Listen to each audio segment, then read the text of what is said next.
오늘 말씀은 이제 침례 요한이 말씀을 선포하기 시작한 것부터 나옵니다. 침례 요한은 예수님보다 6개월 먼저 태어난 사촌지간인데요. 그러니까 구약 시대의 선지자들과 같은 행동을 하고 그리고 선포를 하는데 뭐라고 하냐면 회개하라 천국이 가까이 왔느니라 이 말씀부터 하세요. 이 말씀은 나중에 이제 예수님께서 사역을 시작하실 때 이제 4장부터 시작을 하시는데 그때도 예수님도 동일하게 회개하라 천국이 가까이 왔다 말씀을 하시는 거예요. 자, 먼저 여기서 회개하라 천국이 가까이 왔다라는 단어 속에서 천국에 대해서 한번 말씀을 드려볼게요. 여러분들이 생각하는 천국은 어떤 곳이에요? 예, 하늘나라예요. 보면 생각만 하면 좋은 곳이요. 그죠? 예.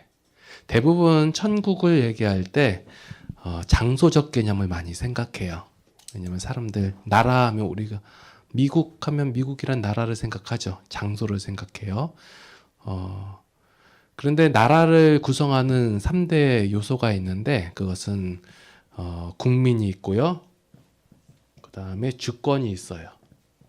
그 다음에 영토, 국토. 국토에는 땅만 있는 거 아닌 거 아시죠?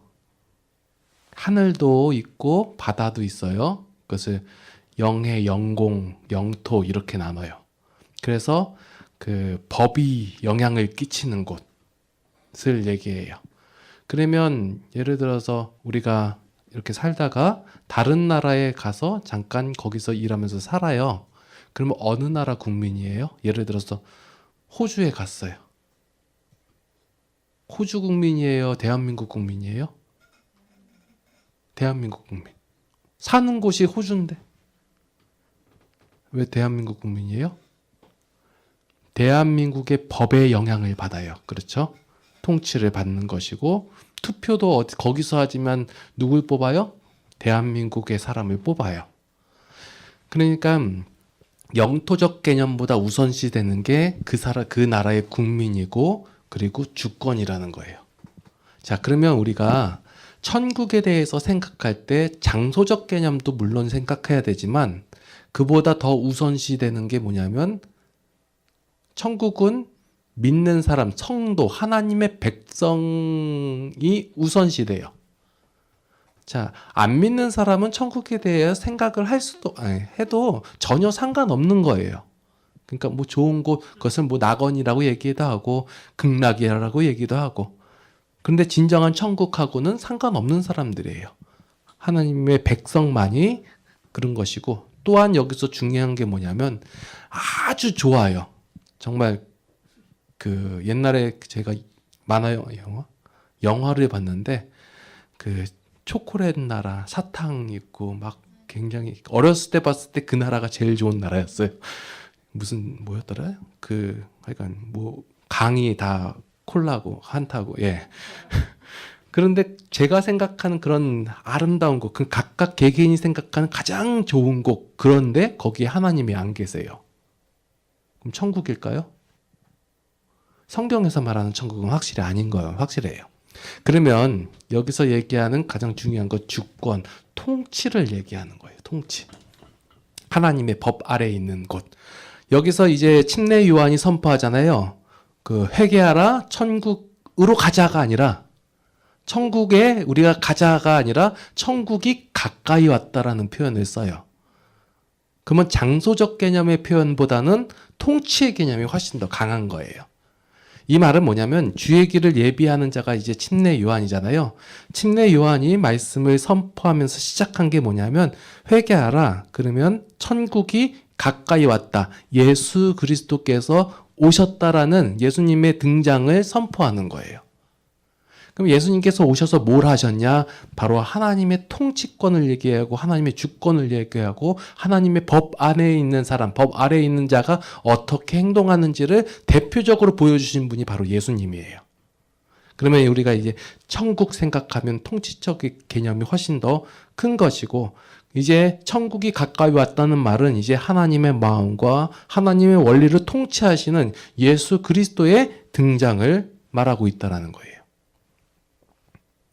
그러면 우리가 생각할 건 장소적 개념의 천국도 생각해야 되지만 지금 이 땅에서 하나님의 통치권 아래서 하나님의 주권 아래서 살아가는 우리의 삶도 생각해 볼 필요가 있는 거예요. 대부분 믿는 그리스도인들을 얘기하면 죽어서 천국만 얘기해요. 그렇죠? 가장 복된 건 뭐예요? 바로 죽기 전에 예수님 믿고 죽는 것. 세상에서 내 마음대로 마음껏 누리며 살다가 무슨 악행을 다 저지르고 하다가 바로 죽기 전에 회개하고 돌이킨다면 꼴깍 죽어가지고 천국 가면 되잖아요. 이게 그리스도인들이 생각하는 천국이에요. 이것은 내세 신앙이라고 해가지고 죽음 이후의 세상만 바라고 있는 거예요. 그런데 성경에서 얘기하는, 특히 마태복음에서 얘기하는 하나님의 나라는 하나님의 나라의 확장을 많이 얘기해요. 그러니까 죽어서 가는 천국보다도 현재 이 세상에서의 천국을 좀 더 비중 있게 설명을 하고 있어요. 옛날에는 우리나라가 굉장히 많이 지금도 어렵다고 하지만, 물질적으로 많이 부족하니까 물질적 풍요의 천국을 많이 강조를 했어요. 그래서 현실의 고난, 현실의 고생은 잠깐이고 나중에 영원한 안식이 있다. 그것을 많이 강조했거든요. 이게 좀 어디서 좀 변질이 됐냐면 우리가 일제치하를 거치면서 그게 좀 변질이 된 거예요. 그때 기독교를 압제하고 박해하면서 말씀 증거하지 말고 전도하지 말라고 했거든요. 그런데 이제 그것을 타협하는 장면이 나와요. 그게 뭐냐면 기독교에서 너희가 현재 고난을 얘기하지 말고, 고난이 있어도 나중에 내세 잘 된다는 내세 신앙을 강조해라. 현재 천국은 얘기하지 말아라. 이걸 타협한 거예요. 그러니까 일제치하에 있는 것은 하나님의 섭리하에, 하나님의 계획하에 있는 너희의 당연히 받을 것이다라고 세뇌를 시키고, 그리고 그 안에서 독립이나 자유운동이나 이런 걸 하지 말아라. 그러니까 너희들이 지금 고난받는 것은 당연한 것이고, 그리고 너희들이 바라는 것은 그냥 죽어서 천국만 얘기해라. 이게 변질이 된 거예요. 근데 그게 지금까지 끌고 오니까 우리 신앙 가운데서 죽어서 천국만 강조가 되고, 현재 우리 신앙의 삶 속에서 하나님의 통치권, 주권, 이거는 좀 퇴색됐다고 볼 수 있는 거예요. 침례 요한이 맨 처음에 와가지고 선포한 이 회개하라, 천국이 가까웠다, 이 말은 과거에 구약 시대에서 선지자들이 모두 동일하게 선포한 거예요. 회개하라, 천국이 가까이 왔다. 그래서 침례 요한은 구약의 마지막 그 연장선에서의 선지자적 역할을 한 거예요.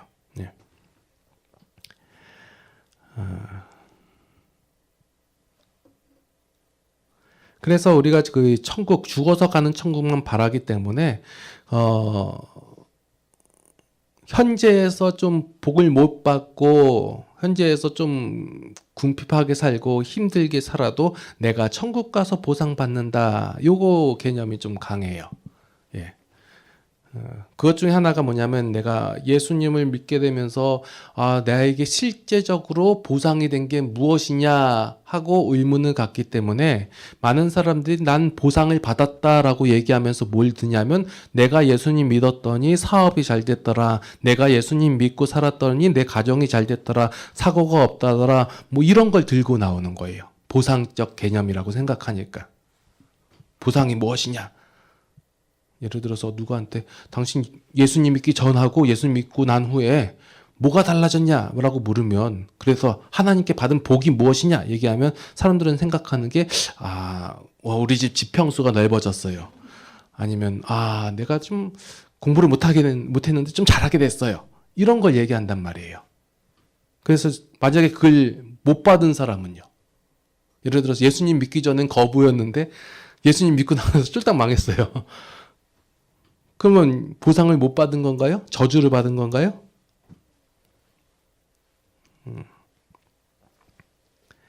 이게 우리가 갖고 있는 게 선입견이에요. 과연 우리가 받은 복이 무엇이고 성경에서 말하고 있는 복이 무엇인지, 그것을 우리가 깊게 생각할 필요가 있어요. 이건 조금 이따가 다시 한번 더 얘기를 할게요.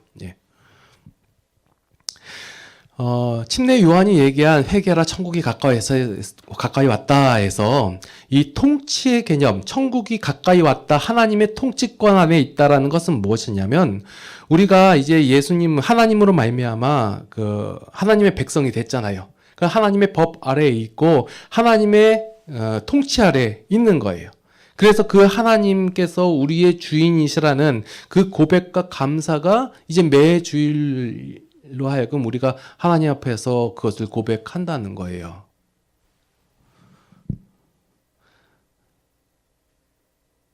그래서 우리가 그분의 백성이기 때문에 그 백성이기 때문에 하나님을 찬양하고 감사하는 것은 당연한 것이고 그분이 주신 그 승리 가운데서 우리가 삶을 살아간다는 거예요.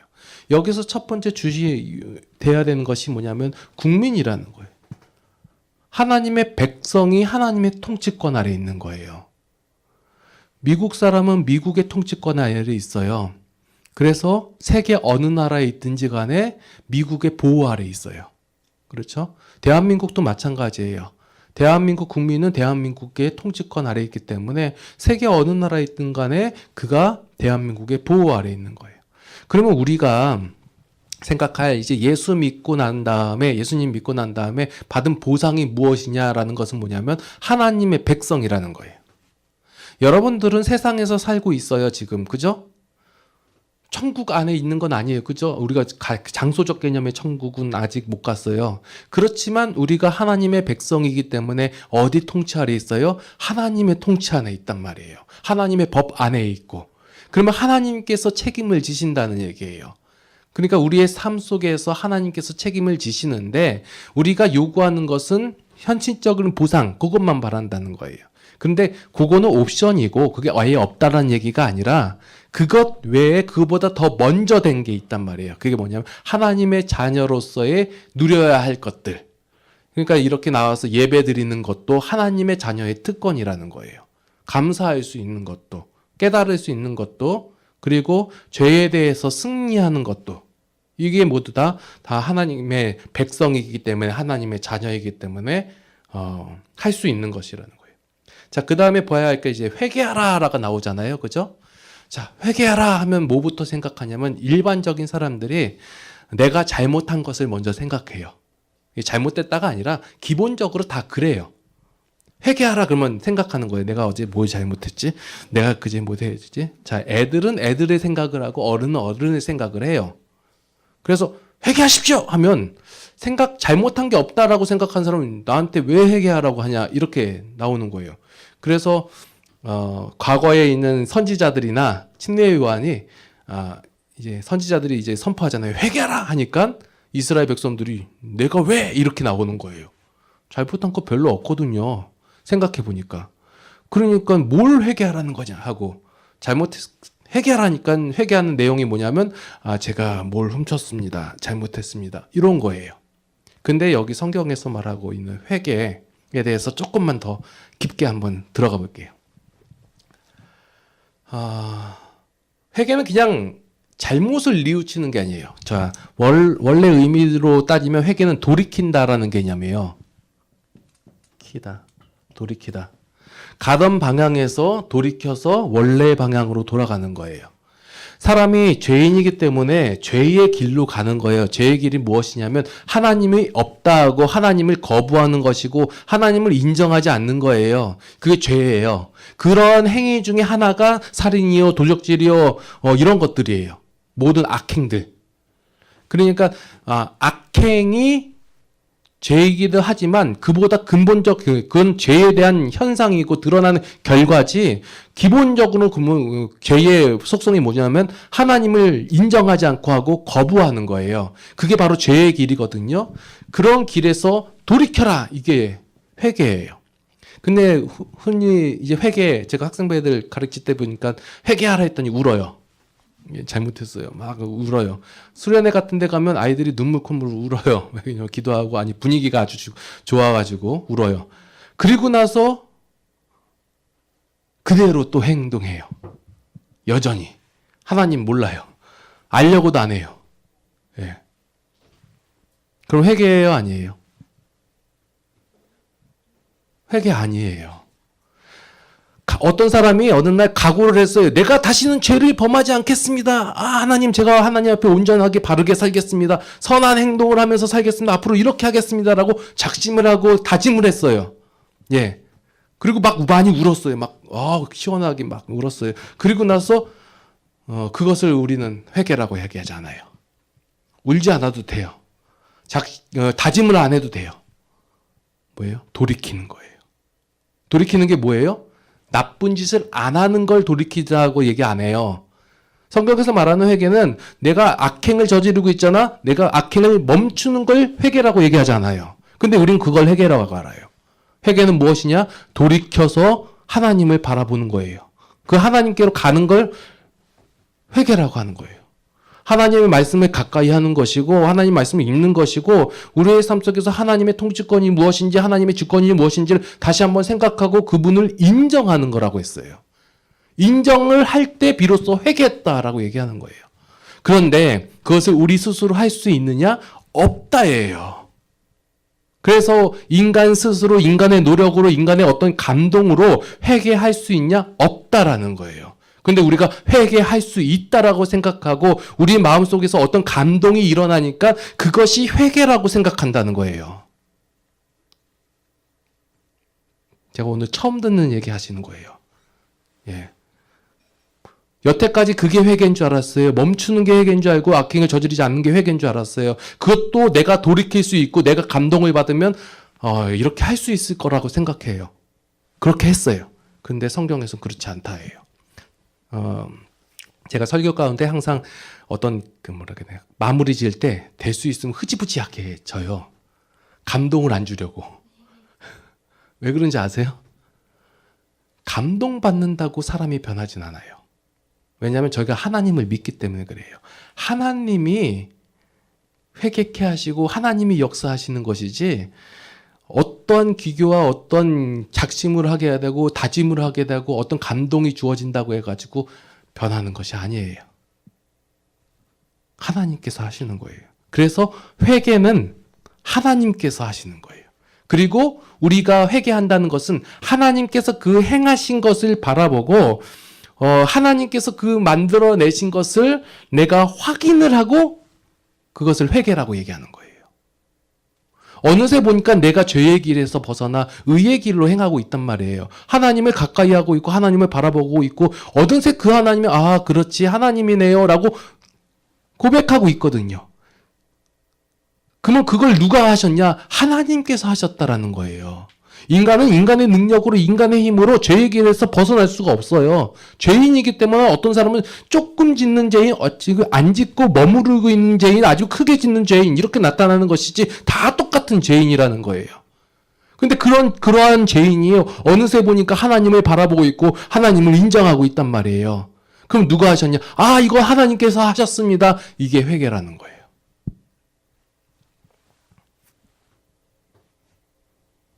그 다음에 나온 얘기 뭐냐면 침례 요한이라고 있거든요. 지금 우리가 읽는 것에선 세례 요한이라고 나오잖아요. 세례, 침례 같은 의미예요. 형식에서 조금 차이가 있지만 원래는 침례가 맞아요. 침례 요한이 보면 요단강에서 물 이렇게 해가지고 머리에 묻히지 않았거든요. 잠겼다. 이 말은 죽었다예요. 죄로 인하여 우리가 죽었던 우리를 다시 장사 지내고 새 생명으로 일으키는 거예요. 그러면 죽은 자가 스스로 나 살아날래 하고 일어나요? 아니에요. 그래서 침례는 하나님께서 우리를 죄 가운데 있던 죽었던 우리를 살리시는 것, 이것을 고백이에요. 그래서 침례를 받아야지만 구원받는다 이런 건 아니에요. 구원받은 자가 침례를 받음으로 선포하는 거예요. 많은 사람 앞에서. 자, 예를 들어서 어떤 사람이 결혼을 해요. 시청에다가 혼인 신고를 했어요. 결혼식을 안 했어요. 그러면 그 사람은 부부예요, 아니에요? 부부예요, 아니에요? 부부예요. 왜냐하면 서류상에 그렇게 하고 호적상에 그렇게 딱 찍혀요. 신고를 했기 때문에. 결혼식을 안 했는데요? 그래도 부부예요. 예. 근데 어떤 사람은 결혼식을 했어요. 근데 혼인 신고를 안 했어요. 그러면 서류상에 우리 나라가 인정하는 부부예요, 아니에요? 아니에요. 나중에 법적인 차원으로 사실혼 얘기도 하긴 하지만, 예. 그러면 결혼식을 왜 해요? 왜 사람들 불러다 놓고 예, 결혼을 하려면 막 그 밥도 준비해야 되지, 뭐 예식도 생각해야 되지, 얼마나 굉장히 복잡하거든요. 요즘 가을철이라 결혼도 많이 하는데 결혼식을 왜 해요? 그냥 결혼식 안 하고 그냥 살면 안 돼요? 동거하면 안 되나? 예. 알려야죠. 친척들한테 알리고 친구들한테 알려서 우리 이제 부부로 살 거예요. 그러니까 축복해 주시고 앞으로 잘 살겠습니다라고 많은 사람한테 선포하는 거잖아요. 예. 침례식도 마찬가지예요. 침례를 안 받는다고 해서 하나님의 자녀가 안 되는 건 아니에요. 근데 침례를 받음으로 말미암아 많은 분들에게 내가 이제 하나님의 자녀입니다. 하나님의 자녀답게 살게요라고 얘기하는 거예요. 자, 결혼식장에서 신혼부부가 얘기하는 거예요. 우리 행복하게 잘 살게요라고 하면 그대로 되나요? 신혼여행 가면서 싸워요. 예. 가서 싸우고, 예. 다짐한다고 되진 않아요. 그렇지만 그렇게 약속하고 선포했기 때문에 그렇게 살려고 노력한다는 거예요. 침례를 받으면 저는 사람이 확 변할 줄 알았어요. 안 변해요. 수많은 사람들을 봤는데 그렇게 하고 침례식도 막 하고 행복해요 해놓고 그날로 막 죄의 모습이 막 드러나요. 예, 그럴 수도 있어요. 괜찮아요. 그런데 그렇게 살겠습니다 약속했기 때문에 하루하루 살아가면서 그렇게 살아가려고 한다는 거예요. 네. 침례라는 의미는 그래요. 그래서 내가 이제는 제 법 아래 있지 않고 하나님의 통치를 받는 사람입니다. 하나님의 백성입니다. 라고 고백하는 게 이 침례예요. 그래서 하나님의 백성으로서 살아갈 내용이 이제 마태복음 5장부터 쭉 나오는 거예요. 예. 관계없는 사람들한테 얘기하는 게 아니라 하나님의 백성들에게. 예. 그래서 이제 믿는 사람들이 이제 하나님의 통치 아래 있잖아요. 그죠? 하나님의 법 아래 있어요. 그러면 나 이제 마음대로 살아도 돼. 왜냐하면 하나님이 책임져 주시니까. 제가 이런 얘기를 들은 적이 있거든요. 어떤 비행기를 탔는데 어떤 목사님이 이런 얘기를 하는 거예요. 이 비행기는 절대로 추락을 안 합니다. 왜요? 내가 하나님의 목사인데 이 하나님께서 주신 이 사명을 다 감당하게 하기 위해서 하나님께서 그렇게 하실 리가 없다라는 거예요. 자, 맞는 말이에요? 틀린 말이에요? 맞을 것 같아. 반대로 대답하면 될 것 같죠? 자, 생각을 달리 할게요. 꼭 그 사람이어야지만 하나님께서 그 사역을 이루세요? 아니잖아요. 이거는 방종이에요. 물론 하나님께서 나를 보호하신다는 이 믿음은 괜찮아요. 예. 근데 꼭 나이기 때문에 내가 그 맡은 사명이 중요하기 때문에 하나님께서 나를 그 사명을 위해서 비행기가 안 떨어지게 한다. 그렇지는 않아요. 그냥 하나님께서 사랑하시니까 보호하시는 것이지 어떤 일을 이루기 위해서 그런 수단으로서 말하진 않아요. 자, 우리가 주의할 게 뭐냐면 내가 하나님의 백성이다. 하나님의 사람이니까 하나님께서 나를 책임지실 것이다 하고 방종과 방치의 삶을 살면 안 된다는 거예요. 이것은 마치 예를 들어서 우리 예근이가 부모님 저희 아들 맞잖아요. 우리 아빠 아들 마들 해가지고 제가 예를 들어서 힘이 좀 좋아요. 그래서 나가서 애들 다 때리고 댕겨요. 그럼 뭐예요? 방종이에요. 왜냐면 그러면 6학년 형들도 때리고 중학교 형들도 때려요. 왜냐면 그 형들이 제가 그 아빠라는 걸 알기 때문에 맞아요. 왜냐하면 잘못 때렸다가 저한테 혼나면 안 되잖아요. 예. 다 복싱장으로 불러부르면 안 되잖아요. 그거는 방종이에요. 우리가 신앙의 삶을 살아갈 때 이렇게 살면 안 된다는 거예요. 하나님께서 나의 하나님이고 나의 나를 통치하시는 그 주인 되신 하나님 맞아요. 그렇다고 해가지고 나 하나님 내가 주인이야 하고 방종의 삶을 살면 안 된다는 거예요. 조심할 거 조심하시고 행할 거 행하시고, 예. 예를 들어서 하나님이 나를 보호하셔 하고 달리는 차도 8차선 막 뛰어댕겨요. 살 수도 있어요. 그렇게 살아놓고 하나님께서 나를 보호하신다 하면서 간증을 해요. 이것은 미련한 거예요. 예. 자, 날씨가 쌀쌀해져요. 그럼 하나님께서 나를 보호하신다고 러닝하고 그렇게 돌아다니면 괜찮아요? 물론 감기에 안 걸릴 수도 있어요. 안 걸렸다가 하나님께서 나를 보호하시기 때문에 나로 하여금 감기 안 걸리게 하셨습니다. 얘기하는 건 미련한 거예요. 추우면 좀 따뜻하게 입으시고 삶의 지혜를 배우세요. 그건. 그러니까 방종과 하나님의 믿음과의 그거의 경계를 잘 모르니까 그렇게 사는 것 같아요. 예. 하나님을 오해하는 거예요. 그냥 하나님께서 나의 삶을 예비하시고 인도하신다고 해가지고 내가 막 살아야 된다는 의미는 아니에요. 예. 내가 최선의 삶을 사는 것, 그것이 하나님께서 나에게 주신 복이고 하나님께서 나의 주인이 되어서 내 삶을 인도하신다는 그런 확신 가운데서 어떤 두려움이나 불안감이 없이 그 삶을 살아내는 것, 이게 복이라는 거예요. 이게 상급이고 죽어서 천국 가서 받는 것, 그것만 상급이 아니라 현재의 내 삶 속에서 하나님께서 나를 통치하시고 나를 인도하시고 나를 이끌어 가신다라는 것, 이것은 목자가 소를 끌고 간다는 개념이 아니에요. 지켜보신다는 개념이에요. 그럴 때 하나님께서 나의 삶의 가운데 있기 때문에 내가 불안이나 두려움 없이 삶을 살아내는 거, 이게 복이라는 거예요. 제가 어떤 복이 있냐면 제가 예전에 어렵게도 살고 힘들게도 살고 일들이 있잖아요. 그러면서 마음에 어떤 두려움이나 불안감 같은 게 그렇게 많지가 않았어요. 이건 뭐냐면 하나님께서 좋은 길로 인도하시고 이끌어 가실 것이다 라는 거예요. 이게 저는 복이라고 생각해요. 이게 바로 상급이고. 그런데 그렇다고 해가지고 대충 사냐? 아니요. 최선을 다해 사는 거예요. 열심히 살아야죠. 다른 사람의 주머니에 있는 돈을 내 주머니로 갖고 오기가 쉽나요? 굉장히 어려워요. 옛날부터 계속 아르바이트를 많이 해와봤는데 일을 많이 했기 때문에 그 사람들의 마음을 열어서 그 주머니에 있는 돈을 내 주머니로 갖고 오고, 그러려면 어떻게 해야 돼요? 하나님의 백성이니까 하나님께서 알아서 갖다 주시겠지. 아니요. 예. 열심히 살아야죠. 최선을 다해서. 그리고 나서 그 가운데 그 삶을 살면서도 내가 요만큼을 못 벌면 안 되는데 이걸 더 벌어야 되는데 그래야지 좀 사는데 못 벌면 어때요?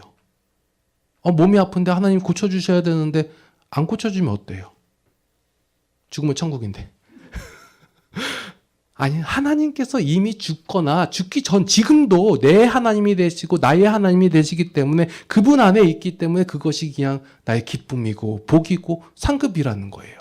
그래서 죽기 바로 전에 하나님 믿고 죽는 것보다 현재 지금 내가 믿는 하나님이 훨씬 더 복된 거예요. 천국의 삶을 땡겨서 지금 현재 살다가 죽어서 또 천국의 삶을 살고, 기독교인의 신앙은 이거예요. 그래서 그것이 무엇이냐? 내가 죄를 이길 수 있고 내가 죄에 대해서 거부감이 생기고 오히려 하나님의 것이 훨씬 더 좋아진다. 이것이 내 상급이고 내 복이에요. 내용이 좀 많은 건데 자, 여기 오늘 말씀 제목이 뭐냐면 모든 의를 이루는 것이에요. 이게 뭐냐면 침례 요한과 예수님과의 대화 속에서 나온 거예요. 그게 13절부터 한번 볼게요. 이때 예수께서 갈릴리로부터 요단강에 이르러 요한에게 침례를 받으려 하시니 요한이 말려 이르되 내가 당신에게서 침례를 받아야 할 터인데 당신은 내게로 오시나이까? 예수께서 대답하여 이르시되 이제 허락하라. 우리가 이와 같이 하여 모든 의를 이루는 것이 합당하니라 하시니 이에 요한이 허락하는지라. 의를 이룬다라는 표현은 이제 구원하신다라는 표현이에요. 구원을 이룬다라는 표현. 그래서 구원에 대한 개념을 많은 사람들이 이제 부분만 알고 있는 거예요. 성도들, 그러니까 지사님들, 장로님들, 목사님들, 모든 성도들에게 가장 두려운 질문이 무엇이냐면 죽어서 하나님 앞에 갔을 때 너 뭐 하다 왔니? 이거예요. 자, 죽었어요. 어느 날 갑자기 여기 폭탄 떨어져 다 죽었어요. 다 죽어서 하나님 앞에 갔어요. 너 세상에서 살다가 뭐 하다 왔니? 라고 하면, 그때 기독교인들이 그러니까 흔히 말하는 교회 다니는 사람들이 얘기하는 내세운 게 뭐냐면, 저 하나님 저 성전 건축했습니다. 하나님 제 전도 200명 하다 왔습니다. 하나님 저 성경 한 100독 하다 왔습니다. 그리고 헌금 겁내 많이 했습니다. 제가 몸이 다 망가지도록 헌신했습니다. 이런 얘기 하잖아요. 그죠? 이런 건더기가 있는 사람들은 그래도 마음이 편해요. 왜냐면 죽어서 하나님 앞에 나가서 자랑할 게 있으니까. 근데 하나님 저 잘 먹고 잘 살다가 잘 놀다 왔어요. 이런 대답은 왠지 하면 안 될 것 같아요. 그죠? 이게 바로 구원에 대한 우리가 많은 부분만 알기 때문에 그래요. 어떤 종교적인 행위를 했다고 해서 그것이 바로 평가의 대상이 되는 건 아니에요. 제가 말씀드렸잖아요. 모든 행위는 결과다. 하나님께서 우리를 구원하시고 하나님의 자녀 삼아 주시고 하나님의 백성 삼아 주셨기에 나타나는 내가 하나님의 백성이니까 하나님의 통치 아래에 있는 그 하나님의 사람이니까 자연스럽게 행동하는 모든 것, 그것이 바로 결과로서 나타나는 헌신이고 여러 가지 행동들이에요. 그러니까 그것은 우리의 자랑이 될 수가 없다라는 거예요. 하나님 제가 살아있을 적에 성전 건축을 10군데나 했습니다. 이것은 하나님의 자녀이니까 자연스럽게 드러난 행동들이에요. 이미 보상을 다 받은 거예요. 복을 받았어요. 자, 이래버리니까 사람들이 힘들어해요. 왜냐하면 이미 복을 받았다고 하니까. 목적이 뭐냐면 제가 오늘 이렇게 헌금하는 이유는 하나님께서 나에게 더 큰 복을 주시라고 뇌물을 바치는 것이기 때문에. 예. 그런 마음이 없잖아 있거든요. 그런데 이미 복을 받았다고 하니까 하려고 했다가도 안 해요. 이게 마음이라는 거예요. 근데 그러면 안 해도 돼요. 싫어하는 얘기를 해내요. 그죠? 많은 목사님들이 싫어하는 얘기. 예. 헌금 안 해도 돼요. 헌신 안 해도 돼요. 예. 주일 성수 안 지켜도 돼요. 예. 무엇인가 얻으려고 목적하에서 하는 행동들은 하나마나, 물론 안 하는 것보다 하는 게 낫겠지만 그래도 예.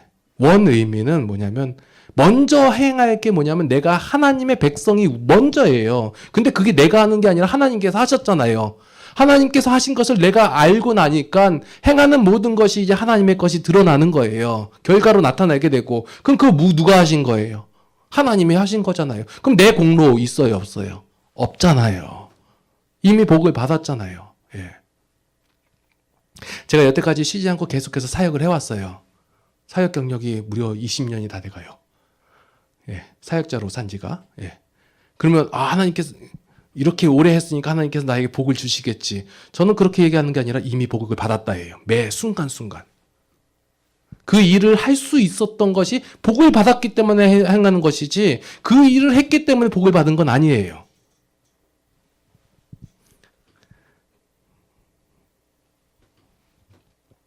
예. 하나님께서 우리 나중에 평가하신다는 건 뭐냐면 너희가 삶을 살았을 때 신앙이 기초가 된 삶을 살아갔느냐. 그리고 삶 속에서 하나님의 통치 아래서 행한 것이고 그것을 어떠한 마음으로 행했는가 이거예요. 여러분들 어떠한 큰 일을 안 해서도 괜찮아요. 어떠한 눈에 보이는 걸 안 해도 괜찮아요. 여러분들이 행하는 그 삶의 근본이 하나님께로 있다라는 것하고 여러분의 마음과 원리가 바로 하나님의 마음과 원리로 행했어요? 그러면 그건 된 거예요. 결과가 어떻게 나왔든 상관없이. 결과를 이루시는 분은 하나님이시고 우리에게 요구하시는 것은 너희가 그 하나님을 바라보라, 인정하라고 이것만 얘기하고 있단 말이에요. 그리고 내가 하나님을 인정한 행위로서 나타나는 모습들, 오늘 예배도 마찬가지, 말씀도 마찬가지, 모든 헌신도 마찬가지. 하나님께서 하나님이심을 고백하는 거예요. 인정한 행위예요. 결국적으로 나중에 보면 이제 행위 얘기가 나오거든요. 예. 그러니까 제가 계속해서 왜 순서대로 말씀을 증거하느냐면요. 이건 나중에 나와야 되는 거예요. 행위가 먼저 나와보면 인간이 악하기 때문에 행위가 중요시 여긴단 말이에요. 행위는 그냥 자연스럽게 따라 나오는 거예요. 이것을 행하면 자연스럽게 끌고 오는 거. 예. 어느 날 줄 하나 줄고 갔더니 사람이 도둑놈이라고 잡아가요. 왜요? 뒤에 보니까 소가 끌려오고 있었어요. 나는 줄만 끌었을 뿐인데. 우리의 신앙이 이런 거여야 돼요. 나는 그냥 하나님의 원리와 마음으로서 그냥 행동했는데 딸려오는 거예요. 그게 옵션이라는 거예요. 그러니까, 보니까 하나님께서 하신 거예요. 난 그냥 줄만 잡았을 뿐인데. 우리의 삶이 이런 거예요. 내가 하나님의 마음과 원리로서 이 신실하게 그냥, 내가 애써서 되는 게 아니라 하나님의 마음을 인정했더니 그 하나님께서 나에게 그 마음을 주시고, 힘도 주시고, 능력도 주시고, 행할 기회도 주시고, 그래서 했을 뿐이에요. 그런데 하나님께서 그만 다른 복을 더하여 주시는 거예요. 근데 이 복을 받기 위해서 내가 근본을 무시한 채 행동한다. 그거는 투기예요. 그래서 예수님께서는 오늘 이 요한의 사역을 통해서 또한 침례받고 올라오실 때 보면 성령이 하늘에서 비둘기 같이 내려와서 말씀하시는 내용이 있거든요. 꼭 말씀 안 하셔도 돼요. 근데 말씀하신 이유 뭐예요? 이 광경을 보고 있는 그 유대 이스라엘 사람들, 더 나아가서 마태복음의 마태 공동체, 더 나아가서 지금 말씀을 읽는 우리에게 확신을 주고자 하시는 말씀이에요. 성령의 임재하심과 하나님께서 말씀하신 그 소리를 통하여 예수님은 그리스도이시다. 우리가 하나님께로 갈 수 있는 유일한 길이시고 진정한 구원자이시다라는 것을 고백하기 위해서 이렇게 기록이 된 거예요. 그러니까 흐름을 이해하세요. 우리가 다짐한다고 안 된다라는 그 부정적인 마음보다도 그 마음 주신 것도 하나님이세요. 제가 왜 말씀 읽기를 강조하고 하나님 말씀 듣는 것을 강조하냐면 그래야지 알 수 있거든요. 우리는 악해요. 이것을 인정 안 하려고 그래요. 악해요. 그래서 사람은 다 악해요. 사람은 신뢰의 대상, 믿음의 대상이 아니에요. 사랑의 대상이에요. 믿음의 대상은 누구만 아니면 우리가 하나님만 믿어야 돼요. 저 앞에 있는 목사 믿음의 대상이에요? 믿지 마세요. 옆에 있는 분들 아무리 부모님이라도 믿음의 대상은 아니에요. 오직 하나님만이 믿음의 대상이고 신뢰의 대상이에요. 그리고 사람은 사랑의 대상이에요. 그러니까 지혜가 필요해요. 삶을 살아갈 때. 사람이 악하기 때문에 그 악한 사람을 대하는 방법. 그걸 내가 하나님의 사람으로서 넉넉하게 대하는 방법. 이걸 알아야지 저도 나와 같은 마음이겠지 하고 했다간 뒤통수 맞고 상처받고 신앙에서 하나님 어찌하여 이런단 말이에요. 예. 그걸 어리석은 믿음 혹은 어린 믿음이라고 그래요. 저는 여러분들이 다 장성한 분량까지 채워졌으면 좋겠어요. 그래서 세상의 어떤 환경과 상황에도 전혀 상관없이 하나님으로 말미암아 고백하는 그런 복된 삶을 누렸으면 좋겠어요. 그래서 제가 맨 앞에 있는 이 세종노린께 다짐이 있잖아요. 세종노린 성도는 하나님의 말씀을 배우고 하나님의 축복을 누려야 돼요. 그리고 하나님의 사람과 세상을 섬기는 이런 역할을 그냥 감당해 나가는 거예요. 이러면 돼요. 예. 그래서 말씀을 통해서 하나님께서 우리에게 주시고자 하는 말씀 보면 이제 예수님께서 행하시는 일들이 나와요. 우리 보고 그 길을 똑같이 행하라라는 게 아니라 예수님께서 길이 되시고 생명이 되시고 우리의 주인이 되셔서 우리를 책임져 주시고 인도하시는 내용이 나오거든요. 그 말씀을 이제 접하실 때마다 감사함으로 아멘으로 고백하시는 성도들이 다 되시기를 예수님의 이름으로 축원합니다. 기도하시겠습니다. 하나님의 은혜에 감사를 드립니다. 예수 그리스도께서 이 땅에 오심으로 말미암아 우리가 참 생명을 얻었고 참 자유를 얻었습니다. 하나님께서 먼저 행하시고 하나님께서 먼저 일하셨기에 그 결과로서 우리가 되었음을 고백합니다. 그리고 우리에게 다른 어떤 가업을 요구하시지도 아니하시고 오로지 하나님을 고백하며 하나님을 인정하시기만을 원하시는 그 하나님의 사랑에 감사를 드립니다. 이제 우리가 고백을 합니다. 우리는 죄인입니다. 죄밖에 알지 못하고 죄밖에 행할 수밖에 없습니다. 이런 저희를 의인이라고 칭해 주시고 하나님의 자녀 삼아 주심에 감사를 드립니다. 아직 우리가 연약하기에 하나님 저희들을 붙잡아 주셔야 합니다. 하나님 아직까지 우리가 잘하지 못했기 때문에 하나님 우리를 이끄셔야 합니다. 각각 개개인의 삶을 인도하여 주시옵고 그 삶 속에서 하나님을 고백하며 그 하나님의 은혜를 깨달아 알며 감사하는 우리 모든 성도들이 다 될 수 있도록 하나님 복 내려 주시옵소서.